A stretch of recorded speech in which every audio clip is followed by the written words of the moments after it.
las 2:04 de la mañana, Ciudad de México. El teléfono de Harfuch vibra sobre la mesa de operaciones. Nadie llama a esa hora con buenas noticias. Nadie llama a esa hora si no es urgente. El mensaje viene encriptado. Coordenadas GPS. Un punto en el mar Caribe. Y 4 palabras más. Está ahí, es suyo. El informante lleva 18 meses infiltrado. Lo pusieron dentro de una célula de los Zetas que opera como tapadera financiera. Lo que encontró no era lo que buscaban. Era algo mucho más viejo. Algo que debería haber salido hace años y que alguien se encargó de enterrar. Lo que hace especial el momento de esas 2:04 de la mañana es la acumulación. Harfuch lleva meses sabiendo que hay algo. El informante, dentro de los Zetas, tardó semanas en obtener coordenadas verificables. Las primeras referencias que llegaron eran vagas. Una propiedad en el Caribe, una sociedad offshore, un nombre que no debería aparecer en ese contexto. Pero los informantes no trabajan en tiempo real, trabajan en capas. Primero llega un dato, después otro que lo confirma, después un tercero que lo ubica. El proceso es lento porque tiene que serlo.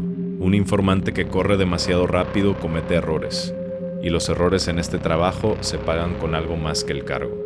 El equipo de Harfuch trabajó durante 18 meses procesando información fragmentada, cruzando registros financieros con datos de tráfico aéreo y marítimo en el Caribe, consultando bases de datos de empresas registradas en Chipre, en las Islas Vírgenes, en Panamá, siguiendo el rastro del dinero no hacia adelante sino hacia atrás, desde donde estaba hasta donde había salido. El rastro llegó a México, a una época, a un cargo. Harfuch mira las coordenadas, las introduce en el sistema, la pantalla despliega un punto entre Jamaica y las Islas Caimán. No hay nada visible desde el satélite comercial, pero el sistema de inteligencia financiera conjunta de México lo tiene indexado desde hace 6 semanas.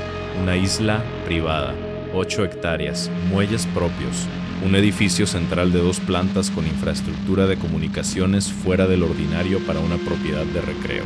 Registrada a nombre de una sociedad limitada con sede en Chipre. La sociedad en Chipre tiene un beneficiario final.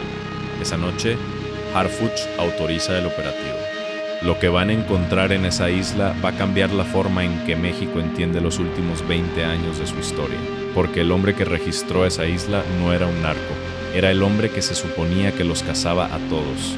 Genaro García Luna, ex secretario de Seguridad Pública, el arquitecto de la guerra contra el narco durante el gobierno de Felipe Calderón, el hombre que coordinó el ejército, la Policía Federal y la DEA durante 6 años, el hombre que recibió condecoraciones del FBI, el hombre que le daba la mano a Barack Obama, y el hombre que, según el jurado de Brooklyn que lo condenó en 2023, estaba en nómina del cártel de Sinaloa, mientras todo eso pasaba. Pero lo que hay en esa isla va más lejos que cualquier cosa que se presentó en ese juicio, porque en esa isla hay un servidor, y ese servidor guarda algo que conecta a García Luna no con Sinaloa, sino con el CGNG, con el cártel Jalisco Nueva Generación, con el grupo criminal más violento de México en este momento, durante los años en que él tenía acceso a toda la inteligencia del Estado. Eso es lo que Harfuch va a encontrar, y eso es lo que vas a conocer en este video. Quédate, porque lo que viene es lo que nadie se atrevió a publicar.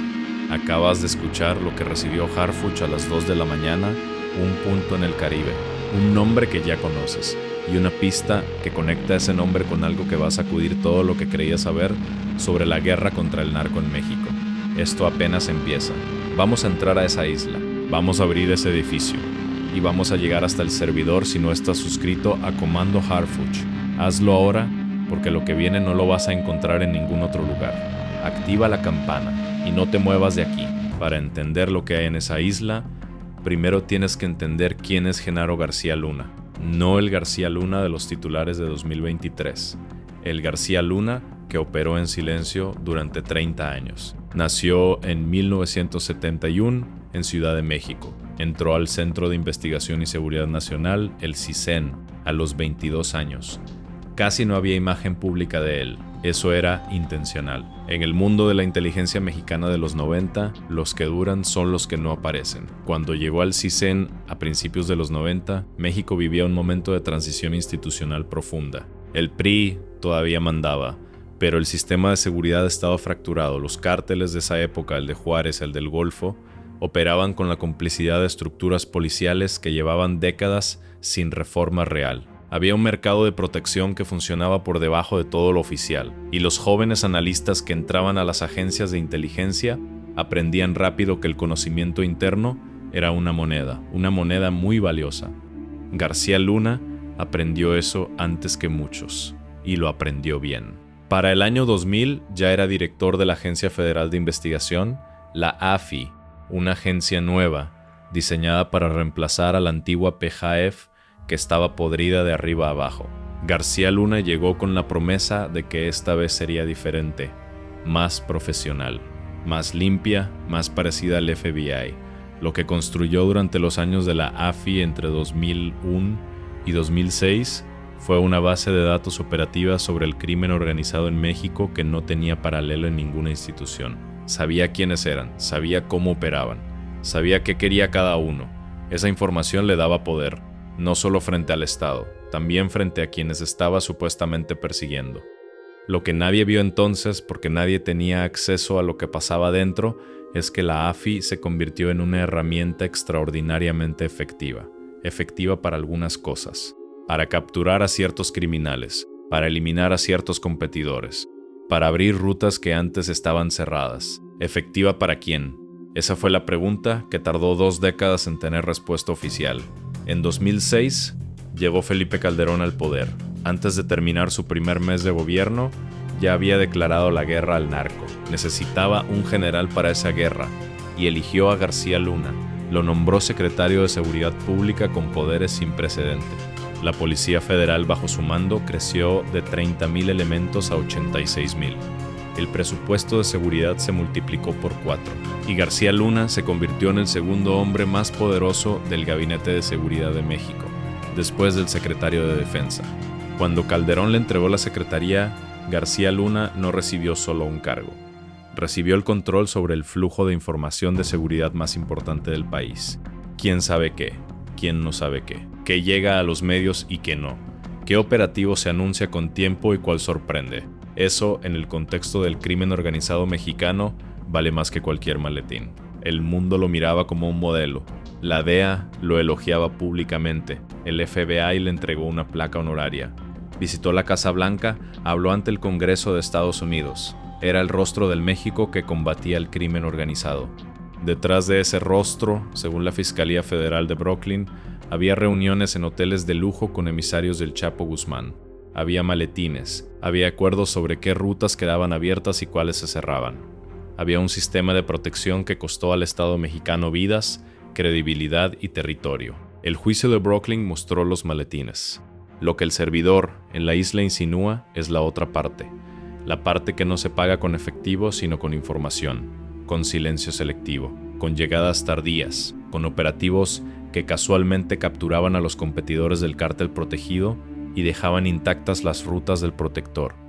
Durante los años que García Luna estuvo en la Secretaría, el CJNG creció de ser un grupo regional en Jalisco a convertirse en la organización criminal más extendida de México. Ese crecimiento ocurrió mientras la Policía Federal, que dependía de García Luna, combatía activamente a Sinaloa, a los Zetas, a los Beltrán, Leva. El CJNG tuvo espacio, tuvo tiempo, tuvo territorio. ¿Fue eso coincidencia? ¿Fue incompetencia estratégica o fue una decisión?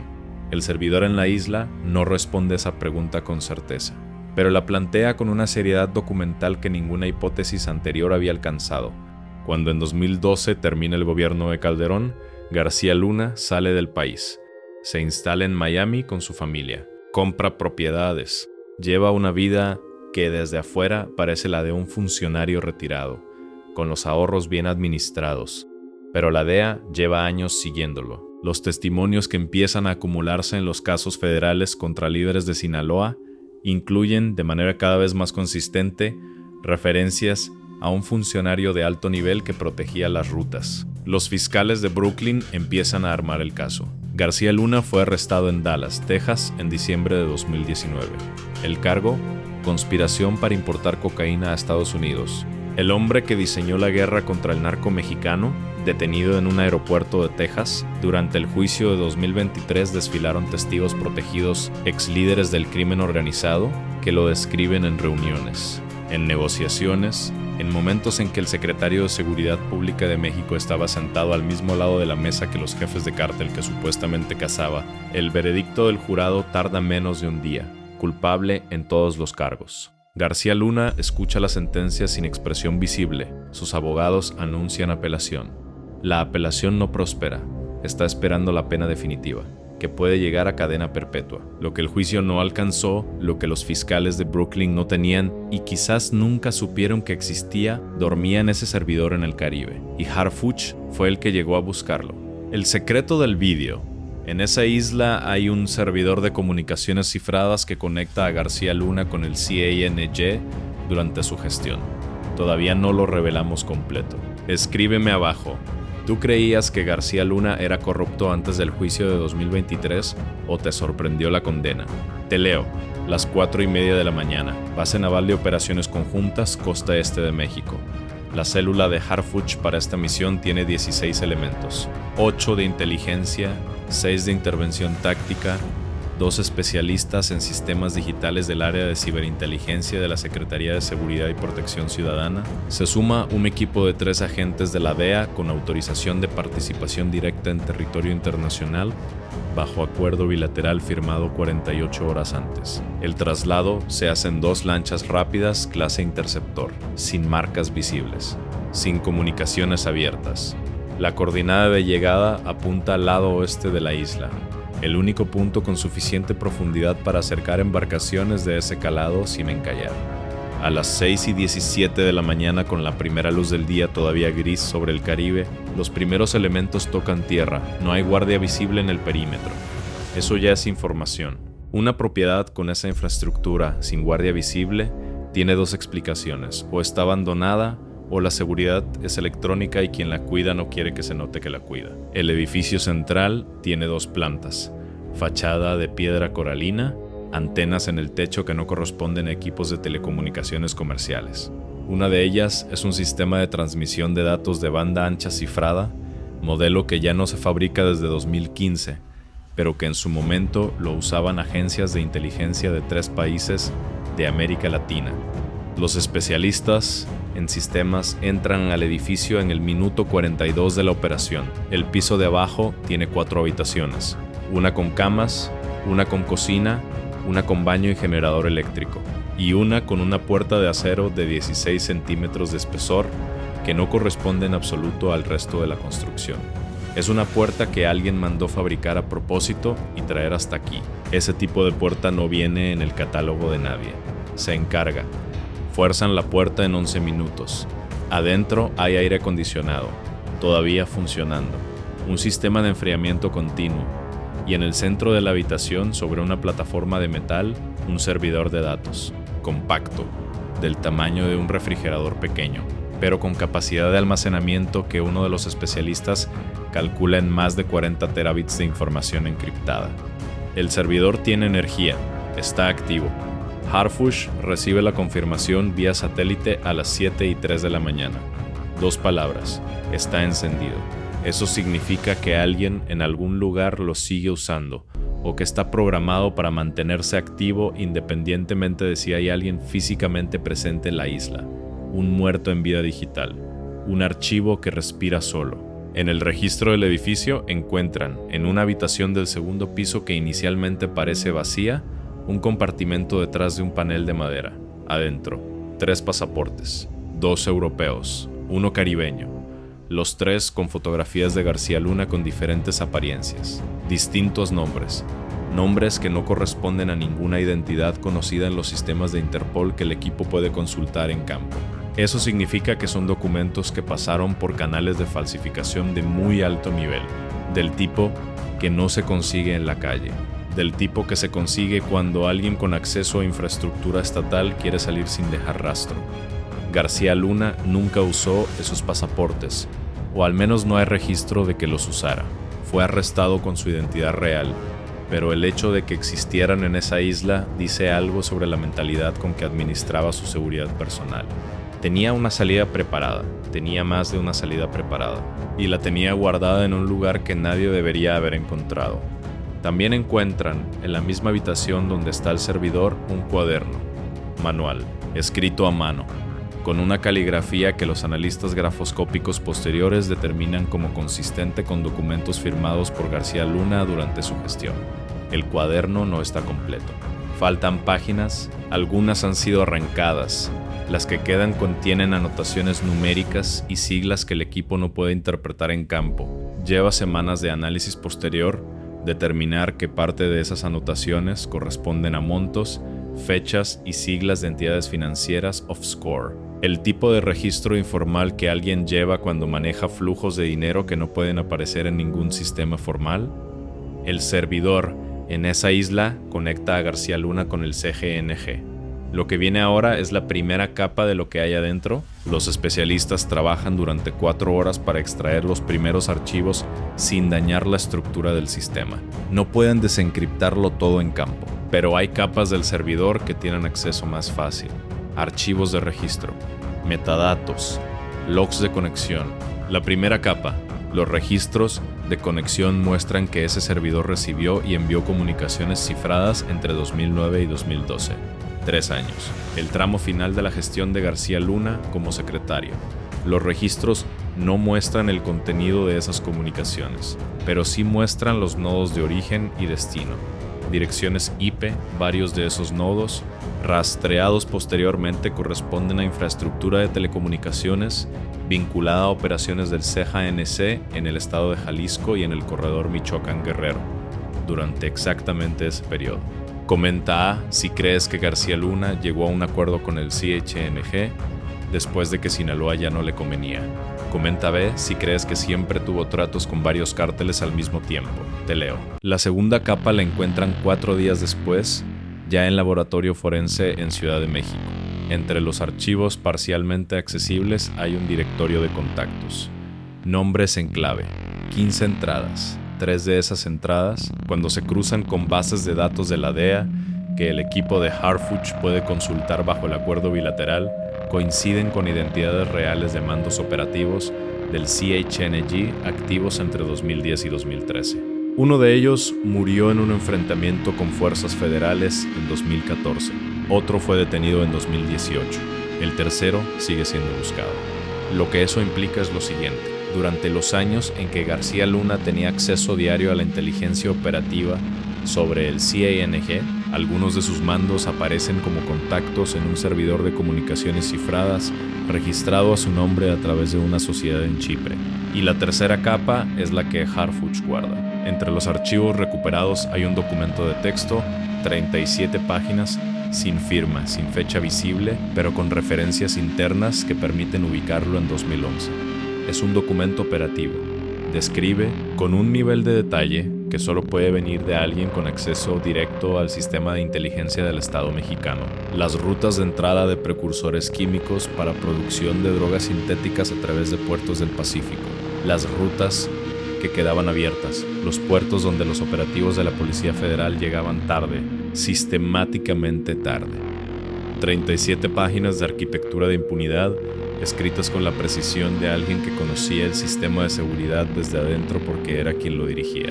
La tercera capa del servidor tiene una dimensión adicional que el reporte de 114 páginas menciona en su último capítulo, marcado con nivel de clasificación diferente al resto. Entre los archivos recuperados hay registros de comunicación que no corresponden a los nodos del CANG, corresponden a otros nodos.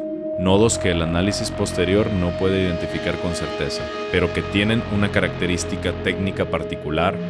Utilizan protocolos de cifrado que en ese periodo solo estaban disponibles para agencias de inteligencia gubernamentales. Eso abre una pregunta que Harfuch prefiere no formular en voz alta todavía. Si en ese servidor hay comunicaciones con nodos que usan protocolos de cifrado gubernamental, la pregunta obvia es ¿cuál gobierno? Y la respuesta posible incomoda a todos. Harfuch lee las 37 páginas en silencio esa noche.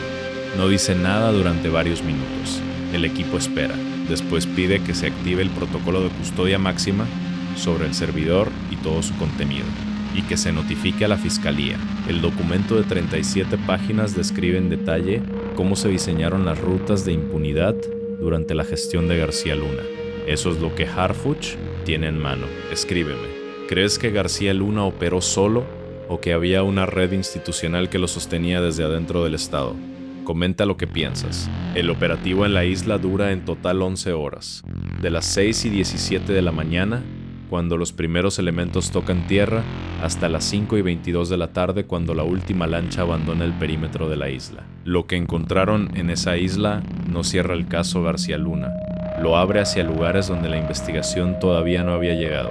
García Luna construyó algo que tardó más de 20 años en volverse visible. Harfuch acaba de encontrar la parte que faltaba. Lo que viene en los próximos minutos es lo que ese servidor implica para México hoy, para las investigaciones abiertas y para el sistema de seguridad que viene después. No te vayas.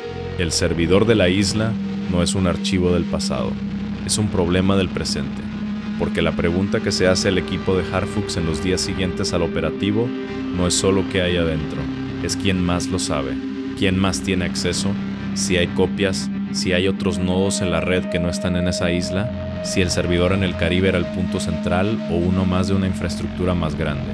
García Luna está detenido en Estados Unidos esperando sentencia. Eso lo aleja del escenario operativo inmediato. Pero lo que construyó durante 30 años de carrera, los contactos, las estructuras paralelas, las redes de información, eso no desaparece con una condena. Eso queda, y queda activo mientras haya personas que lo administren. El análisis forense del servidor tarda 6 semanas. Al final de ese periodo, el equipo de ciberinteligencia entrega un reporte de 114 páginas. Harfuch lo recibe en mano, no por correo electrónico, no a través de ningún sistema conectado a ninguna red institucional, en mano, en físico, en una reunión que no aparece en ninguna agenda oficial. Lo que el impacto en el presente tiene de concreto se divide en 3 partes. Primero, el reporte del servidor se convierte en material de apoyo para la fase de sentencia del caso federal de Estados Unidos. Los abogados de la Fiscalía lo reciben a través de los canales de cooperación bilateral, no como evidencia nueva del delito por el que ya fue condenado, como contexto de la magnitud del daño causado. Eso puede pesar en la determinación de la pena. Segundo, las identidades de los 3 mandos del CGNG, identificados en el directorio de contactos del servidor, se cruzan con investigaciones activas. Una de ellas, la del tercer mando todavía buscado, recibe nueva información de localización probable. No hay detención inmediata, pero hay una línea de investigación que antes no existía. Tercero, y esto es lo que Harfuch mantiene más cerca, el documento de las 37 páginas sobre rutas de puertos se convierte en objeto de análisis comparativo. Se compara con los registros de operativos reales de la Policía Federal entre 2010 y 2012, las llegadas tardías, las ausencias, los momentos en que el sistema funcionó con una efectividad llamativamente selectiva. El análisis comparativo arroja un dato que en su momento nadie sistematizó porque nadie tenía el marco de referencia para entenderlo como lo que era. En 147 operativos de alto impacto realizados durante ese periodo en los estados de Jalisco, Michoacán, Guerrero y Colima, el tiempo de respuesta promedio fue un 42% más lento que en operativos equivalentes realizados en otros estados. Ese diferencial de tiempo, trasladado a operativos concretos, representa entre 16 y 22 situaciones donde un objetivo de alto valor tuvo tiempo de abandonar una locación antes de que los elementos federales llegaran. 16 a 22 personas que no fueron capturadas porque el sistema llegó tarde. Y llegó tarde con una regularidad estadística que ya no es explicable por incompetencia logística. Algunos de esos objetivos siguen activos. Algunos escalaron dentro de sus estructuras durante los años siguientes. Parte de la arquitectura actual del CGN fue construida por personas que en 2011 y 2012 tuvieron tiempo de consolidarse porque el Estado mexicano llegó sistemáticamente tarde a donde estaban. Lo que emerge de ese análisis es un patrón, y ese patrón tiene nombres. No todos están presos, no todos están muertos. Algunos siguen en posiciones institucionales. Eso es lo más delicado del reporte. Y es lo que explica por qué Harfuch lo recibe en mano y no circula por ningún canal estándar. El servidor sigue hablando, las investigaciones que abre no están cerradas. Hay nombres en ese patrón que todavía no han aparecido en ningún titular. ¿Crees que hay funcionarios actuales que tuvieron algún tipo de relación con lo que García Luna construyó durante esos años? Escríbeme abajo. La isla queda bajo custodia internacional. El servidor, tras la extracción forense completa, se traslada a instalaciones seguras en territorio mexicano bajo protocolo de evidencia sellada. La propiedad en Chipre, la sociedad que registra la isla, entra en proceso de investigación patrimonial, coordinada con autoridades europeas, bajo acuerdo de cooperación judicial. García Luna sigue en Estados Unidos, sigue esperando sentencia, y ahora, desde esa celda donde lleva años, sabe que hay un edificio en el Caribe donde alguien encontró lo que él creyó que estaba a salvo. El impacto del hallazgo en la isla trasciende el caso García Luna, porque lo que el servidor documenta es un método, cómo se construye una doble estructura dentro de un aparato de seguridad del Estado, cómo se mantiene activa durante años, cómo se protege de la detección interna, cómo se administra la información de manera que el aparato oficial siga funcionando con suficiente efectividad como para que nadie haga las preguntas correctas. Eso es replicable, y eso es posiblemente lo que más preocupa a Harfuch. Durante 6 años, Genaro García Luna firmó operativos, presidió capturas, dio ruedas de prensa, le dijo al país que el Estado mexicano estaba ganando la guerra contra el narco. Durante esos mismos 6 años, según lo que el servidor de esa isla guarda en sus capas más profundas, parte de la inteligencia que generaba ese mismo Estado fluía hacia el otro lado. La condena en Brooklyn tardó más de una década en llegar. El juicio duró semanas. El veredicto tardó horas. Lo que tardó más fue encontrar la pieza que faltaba, la que no estaba en los archivos de la DEA, la que no estaba en los testimonios de los testigos de la fiscalía, la que dormía en un servidor en una isla del Caribe, en un edificio con una puerta de acero que alguien mandó fabricar para que nada saliera. Harfuch llegó de todas formas. La historia de García Luna no es la historia de un hombre corrupto dentro de un sistema limpio. Esa narrativa es cómoda pero incompleta. Es la historia de qué pasa cuando el sistema de inteligencia del Estado, diseñado para acumular información y usarla contra el crimen, queda en manos de alguien que entiende que esa información también puede usarse en la otra dirección. En ese servidor hay capas que todavía no se han descifrado.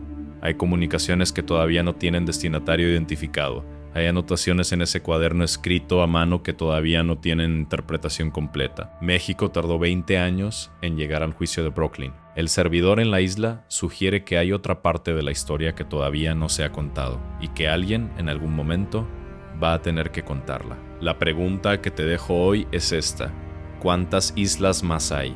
¿Cuántos servidores? ¿En cuántos lugares distintos guardan partes del mismo sistema que García Luna construyó durante 30 años dentro del Estado mexicano? Escríbeme abajo.